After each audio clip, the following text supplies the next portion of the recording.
बघा आजपासून आपण एक नवीन चॅप्टर बघणार आहे. तो आहे force and pressure. Can you recall what is force? Force म्हणजे काय आठवतंय का काही? A stationary object on which no force is acting remains stationary. An object in motion continue to move with same speed and direction when no force is acting on the object. This is Newton first law of motion. ठीक आहे. एखादी object असेल तिला जर force नाही लावला तर ती तशीच राहते, स्थिर असते. आणि एखादी जर स्पीडमध्ये असेल, एकाच डायरेक्शनला जात असेल तर ती त्याच डायरेक्शनला जाते आणि त्याच स्पीडने जाते. हा न्यूटनचा पहिला नियम आपण बघितला. Observe the picture in figure given figure. Observe the picture. काय दिसतंय तुम्हाला पिक्चरमध्ये? बघा, देयर इज व्हेरियस ॲक्शन्स. पहिले ॲक्शन आहे, त्या ॲक्शनमध्ये दिसतंय ना माणूस काय करतोय. आता शब्दांकडे लक्ष द्या. He is pushing a car and a boy pulling a dog. A boy kicking a ball. कळालं? आता याच्यात पुलिंग, पुशिंग समजलं का? Now we will see contact and non contact forces. In figure 3.1 a car moves in forward direction when a man applies force from behind. तो मागच्या बाजूने force apply करतोय. A reluctant dog is being pulled by his master and a boy playing football is kicking the ball away.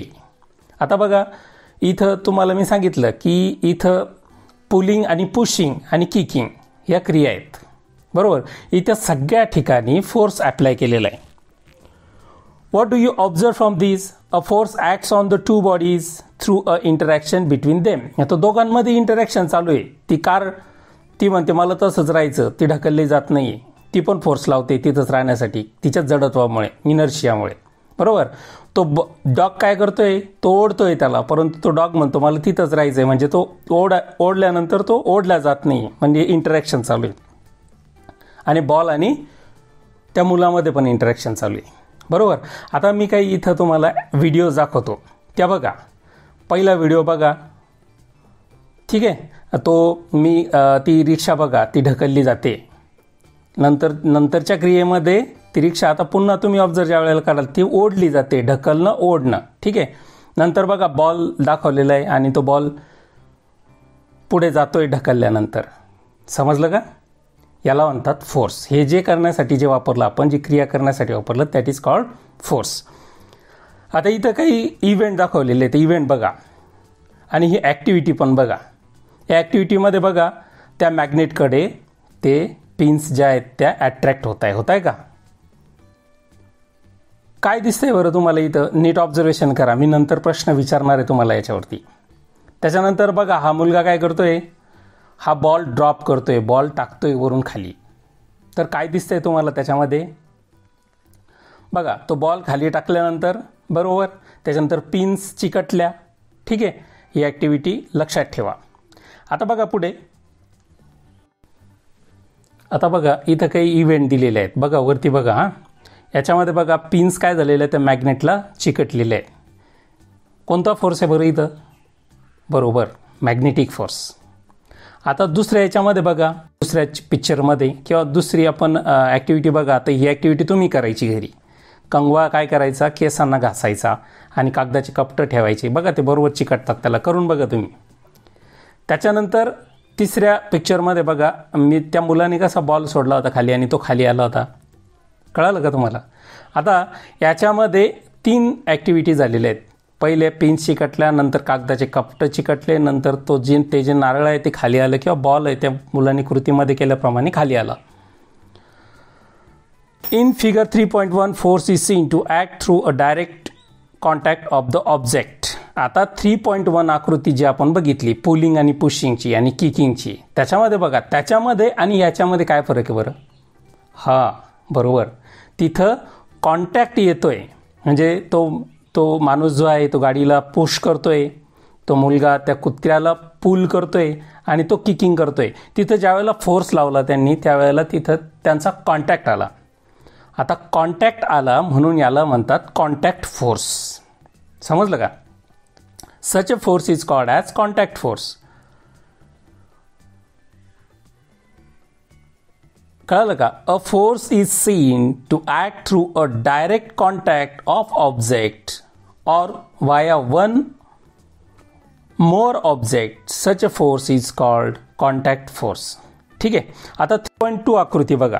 या आकृतीमध्ये काय दिलेलं बघा. आता a force is applied between two object even if the two object are not in contact. दोघांमध्ये contact दिसतोय का? नेलमध्ये आणि याच्यामध्ये, पण ते ओढले जात आहे.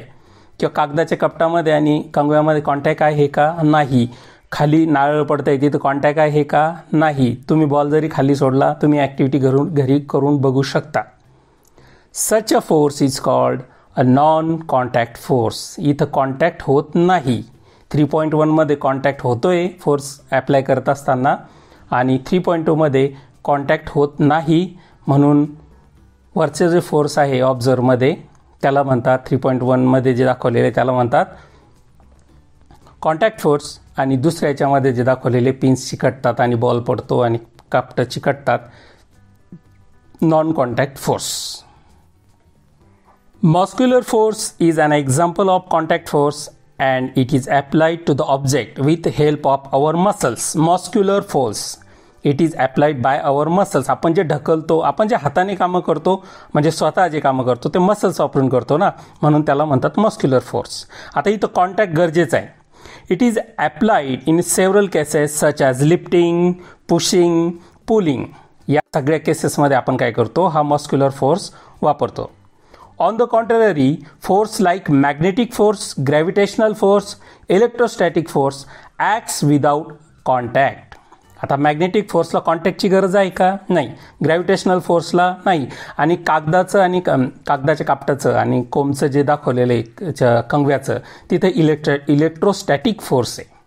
हा विदाऊट कॉन्टॅक्ट असतो.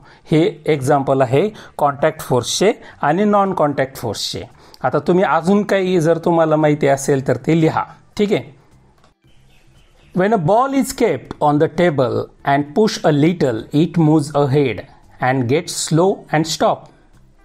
A car running on a plain road travels some distance and stops after the engine is switched off. आता बघा, पहिल्या याच्यामध्ये बॉल आपण पुश केला, थोड्या वेळाने थांबतो. नंतर आपण कार घेतली, कार प्लेन रोडवरती घेतली, ती थोड्या वेळानं आपण स्विच ऑफ केलं तिचं इंजिन, आणि नंतर ती थोड्या वेळानं थांबते. This is because of force of friction between the ground surface and the object in motion. आता इथं काय होतं? फ्रिक्शन होतं. जे ग्राउंड सरफेस असतो, जो रोड असतो, तिथं कारचं फ्रिक्शन होतं, त्याच्यामुळे ती थोड्या वेळाने थांबते. आणि पहिल्या याच्यामध्ये त्या बॉलचं आणि त्या जमिनीचं फ्रिक्शन होतं, टेबलचं फ्रिक्शन होतं, आणि तो बॉल थांबतो. In absence of frictional force the object would have remain in the motion. आता गंमत बघा बरं का इथं, जर हे फ्रिक्शन फोर्सच नसेल, झिरो असेल, तर ती वस्तू थांबेल का बरं? थांबणारच नाही. Frictional force is very useful in daily life. Frictional force फार गरजेचा आहे बरं का आपल्याला. While walking we push the ground behind with your feet. आता बघा, चालायच्या वेळेला आपण ग्राउंड मागे ढकलतो आणि पुढे जातो. In the absence of friction we will slip and will not able to walk. जर समजा फ्रिक्शनच नाही झालं तर आपला पाय घसरेल आणि आपण पडू आणि आपण चालूच शकणार नाही. जसं साबणाचं पाणी जर आपण प्लेन्स फरशीवरती जर टाकलं तर आपण घसरून पडू, आपल्याला उठताच येणार नाही, कारण की आपल्याला फ्रिक्शन नसल्यामुळे आपल्याला उभं राहता येणार नाही.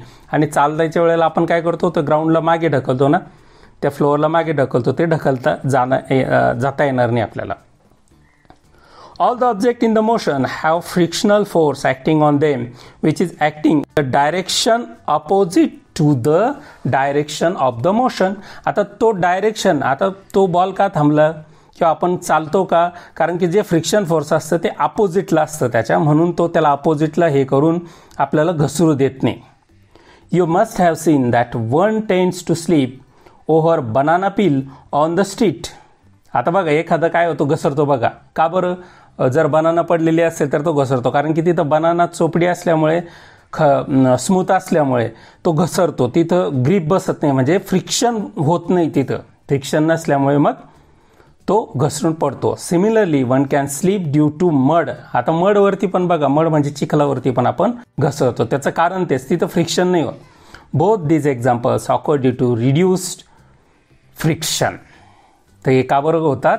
फ्रिक्शन रिड्यूस झाल्यामुळे. म्हणजे बघा किती गरजेचं असतं friction force. Use your brain power. Make a list of some more examples in which contact and non contact forces are applied. Write the type of force. तुम्ही 6 क्लासचे 7 क्लासचे टेक्स्टबुक डाउनलोड करून घ्या आणि त्याच्यावरनं बघा आणि याची उत्तरं शोधा. Use your brain power. तुम्हाला याचे उत्तरं त्याच्या शोधायचे. तुम्ही पुस्तक डाउनलोड कसं करतात माहिती आहे तुम्हाला?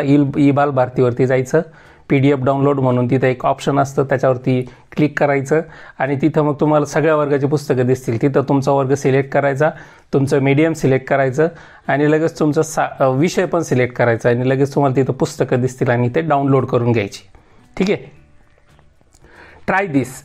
Take 2 plastic bottles with rectangular shape.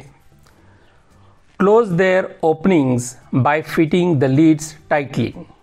Keep the 2 small bar magnet on them and fix them neatly using the sticking tap. Sticking tap लावून बार मॅग्नेट त्या ज्या स्क्वेअर फ्लॅट ज्या तुम्ही बॉटल्स घेतलेल्या त्याच्यावरती ते चिकटवा आणि इथं आकृतीत दाखवल्याप्रमाणे ती कृती करा. आता काय हे केलेलं आहे बघा या आकृतीमध्ये. आता इथं एक पाण्याचा ट्रे घेतलेला आहे, त्याच्यावरती 2 बॉटल ठेवलेलं आहे, त्याच्यावरती आपण काय केलं, त्या बॉटलवरती फ्लॅट बॉटलवरती 2 मॅग्नेट फिट केलेले. Fill a big plastic tray with water and leave the 2 bottles floating with magnet on the top. Take 1 bottle near the other. दुसरी बॉटल त्याच्याजवळ घ्या. If the north pole of the magnet is near the south pole of the other magnet, the bottle will head toward each other. त्या काय होतात? एकमेकांजवळ येतात. Because unlike poles attract each other. तिथं unlike poles south आणि north असल्यामुळे ते attract करतात. Observe that what will happen when the direction of the bottle are changed. The direction change केली, एका बॉटलची डायरेक्शन चेंज केली म्हणजे आता काय होतं? सेम पोल जवळ आला, साऊथ साऊथ किंवा north north. We can observe change in the motion of the bottle without any direct contact. Any direct contact ती फिरते बघा. का बरं फिरली ती? कारण की तिथं ती लोटते, त्याला दूर लोटते. साऊथ पोल आणि नॉर्थ पोल त्याला दूर लोटते, रिपेल करते. This means that there exist a non contact force between the 2 magnet. 2 मॅग्नेटमध्ये नॉन कॉन्टॅक्ट फोर्स असतो. Use your brain power. You have learn about the static electricity in the previous standard. मागच्या स्टँडर्डमध्ये बघितलं बघा ते कंगव्याचं आणि कागदाच्या कापटाचं एक्झाम्पल. कंगवा घासायचा आणि कागदाचे कापटं उचलायचे, त्याला म्हणतात electrostatic force. Electrostatic force is non contact force. To verify this which experiment will you perform. कोणता एक्सपेरिमेंट तुम्ही कराल आणि तो तुम्ही घरी करून बघा. जे थर्माकोलचे बॉल असतात ते जरी आपण हाताला काही घासलेलं असेल किंवा आपले केस बघा, जर काही कपडा वगैरे किंवा आपण पांघरुणासाठी जे रग घेतो त्या रगला आपले केस असे ओढले जातात बघा, ते पण इलेक्ट्रोस्टॅटिक फोर्समुळे होतं. अजून एक तुम्ही दुसरं एक ऑब्झर्व केलेलं असेल बघा, इलेक्ट्रोस्टॅटिक फोर्स याच्यामुळे इलेक्ट्रिसिटी पण तयार होतं. जसं फायबरची जर खुर्ची असेल तिला मागच्या बाजूने जर आपण कपड्याने मारलं तर तिथं पण एक फोर्स वेगळ्या प्रकारचा आणि तिथं शॉर्ट म्हणजे इलेक्ट्रिसिटी तयार होते.